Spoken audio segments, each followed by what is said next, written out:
Et l'invité ce matin, c'est vous, Jean Crémer, bonjour. Bonjour Simon. Et merci de votre présence. Vous êtes le président de la Banque alimentaire de Vendée. Vous organisez la semaine prochaine, les 27, 28 et 29 novembre, la grande collecte nationale de la Banque alimentaire. Nous allons en reparler dans quelques instants. Mais avant cela, peut-être refaire un point pour ceux qui nous regardent sur les missions menées par la Banque alimentaire. Alors la Banque alimentaire en France, c'est le premier réseau d'aide alimentaire qui existait, encore même plus gros que les Restos du Cœur. C'est à peu près une fois et demie les Restos du Cœur. Voilà, c'est un réseau de 79 banques alimentaires avec des antennes, etc. Les banques alimentaires servent et travaillent avec plus de 6000 partenaires, associations, CCAS, maisons de quartier, Croix-Rouge, etc. Les banques alimentaires aident plus de 2 400 000 personnes. 2 400 000 personnes, et ce chiffre ne fait qu'augmenter, et nous constatons une augmentation.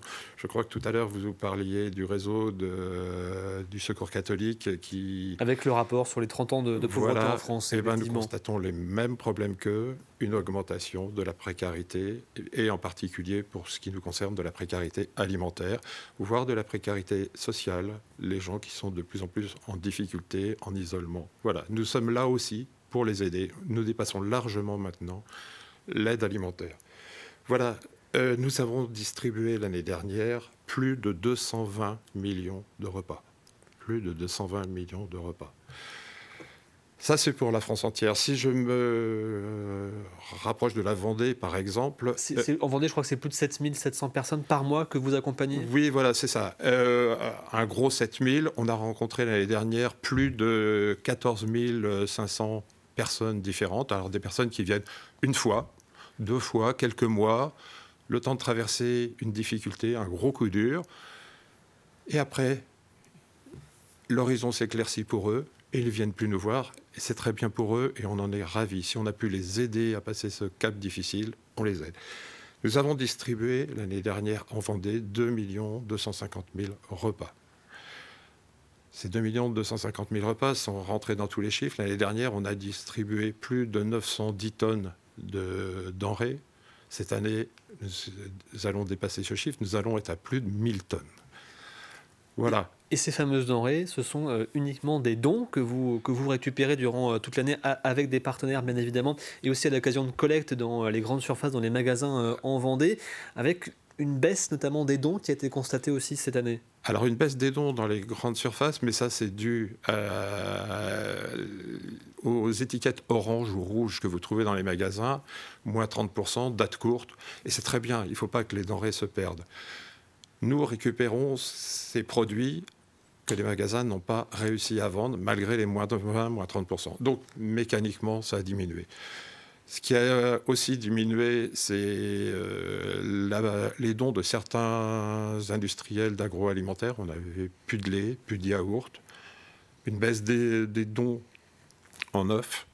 Là, on a constaté ça. On a dû, cette année, pour la première fois, procéder à des achats. Achats de briques de lait, un smirmorque de lait. Je revois ce smirmorque, 32 palettes de lait arrivant dans nos locaux à partir de mai. On achète des yaourts. Des palettes de yaourts, voilà. Donc toutes les semaines, on va acheter des yaourts, voilà, pour que les dates soient bonnes. Depuis juin, on le fait et on va continuer encore dès janvier à acheter des yaourts pour que les bénéficiaires, au travers de nos partenaires associatifs ou de maisons de quartier ou de CCAS, puissent en profiter. Vous disiez acheter maintenant des produits, oui, tout en sachant aussi que vous devez faire face à une baisse des aides financières également. Alors les aides financières, le contexte économique et budgétaire, bon, je ne vais pas revenir dessus, nos élus travaillent dessus en ce moment. Oui, on a constaté une baisse des subventions. L'État nous a accompagnés, et on en reviendra dessus tout à l'heure, sur la construction de nos ateliers de transformation et de reconditionnement. Il nous aide encore au travers du programme Mieux manger pour tous. De ce côté-là, c'est à peu près stable. La région, ça fait déjà plusieurs années que la région ne traite plus le social dans son périmètre, donc plus de subventions de la région. Et le département fait ce qu'il peut. Certes, on constate une baisse. C'est pas dramatique pour 2025. 2026, je ne vous cache pas, nous sommes inquiets. Nous n'avons aucune visibilité quant aux subventions du département, des communes, des communautés de communes. À ce jour, j'en discutais avec les élus de La Roche-sur-Yon, hier des Sables-d'Olonne. Ils n'ont eux-mêmes aucune visibilité et ça nous inquiète. Et on connaît notamment le vote, bien sûr, du budget à l'Assemblée nationale. On aura l'occasion d'en reparler. Vous évoquez effectivement ces ateliers de reconditionnement que vous avez lancés, 2 ateliers que vous avez créés dans vos entrepôts en Vendée, avec pour objectif donc de changer le conditionnement des produits pour allonger leur date limite de consommation, c'est ça? Alors, il y a deux ateliers que nous construisons. Un atelier de reconditionnement, nous recevons des gros volumes de farine, de légumineuses, ça peut être aussi bien des lentilles, des mogettes, puisque nous sommes en Vendée par exemple, et tout type de légumineuses. Nous les recevons sur de gros volumes. Il est hors de question qu'on distribue un sac par exemple de 20 kg de farine à une association. Le bénéficiaire avec 20 kg de farine, il ne pourra pas s'en sortir. Donc notre premier atelier de reconditionnement, on va mettre en sachet de 500 grammes ou d'1 kilo ces produits secs. Ça, c'est le premier atelier qui va voir le jour à la fin du mois, au tout début décembre, dernier carat. Le deuxième atelier, c'est l'atelier de transformation. L'atelier de transformation, c'est comment éviter de jeter des produits pourquoi? Parce que quand on les reçoit, ils ont une DLC, la fameuse date de limite de consommation, très courte. Nous recevons par exemple des produits carnés en date du jour, qu'on a de la chance avec 1 voire 2 journées de marge de manœuvre. On n'a pas toujours la possibilité de le distribuer et de le donner à nos associations partenaires. Ils n'ont pas le temps il faut eux-mêmes qu'ils aient une distribution, etc. Donc pour éviter de perdre tout ça, ce que nous mettons en place, c'est un atelier de transformation. Nous allons déconditionner les produits carnés qu'on a reçus. On va les découper, on va les cuire, aussi bien dans des fours que dans des sauteuses. La règle d'hygiène et de sécurité alimentaire nous impose de les refroidir très rapidement. Donc on aura une cellule de refroidissement qui va passer des produits de 70-80 degrés à 0,4 degrés en moins de 30 minutes, 30-35 minutes, grand maximum. On les mettra sous vide. Éventuellement, on pourra même les remettre dans la cellule de refroidissement pour les surgeler à moins 23. Ce qui va nous faire gagner, si on ne les surgèle pas, entre 3 et 5 jours de date de consommation. Et si c'est surgelé, ça rentre dans nos chambres froides négatives. Et là, tout va bien et on aura gagné. On va commencer par des produits carnés. Demain, on pourra étendre à des légumes et pourquoi pas à d'autres produits.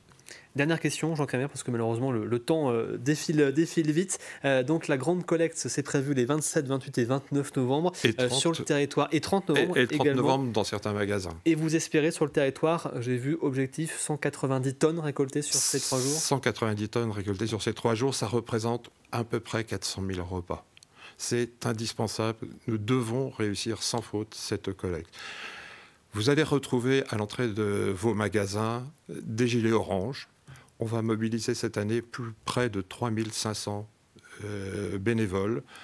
On va retrouver des étudiants. On aura plus de 400 étudiants répartis sur la Vendée qui vont venir vous proposer ce fameux flyer. Voilà, que l'on voit effectivement ici. Voilà. Nous recherchons en priorité des produits, bien sûr, uniquement des produits secs, des conserves de viande, de poisson, l'huile, café, sucre, farine. Voilà, c'est bien sûr riz, pâtes. Voilà, ce sont des produits que nous recherchons en priorité. Vous auriez la possibilité, dans certains magasins, de faire un don aux caisses en flashant des codes barres, ou alors en tournant le flyer. Vous avez aussi monpanier-solidaire.org. Vous flashez le QR code et ce qui vous permettra de faire un don en ligne. Ce don-là, lui, pourra être défiscalisé. Vous recevrez un reçu fiscal.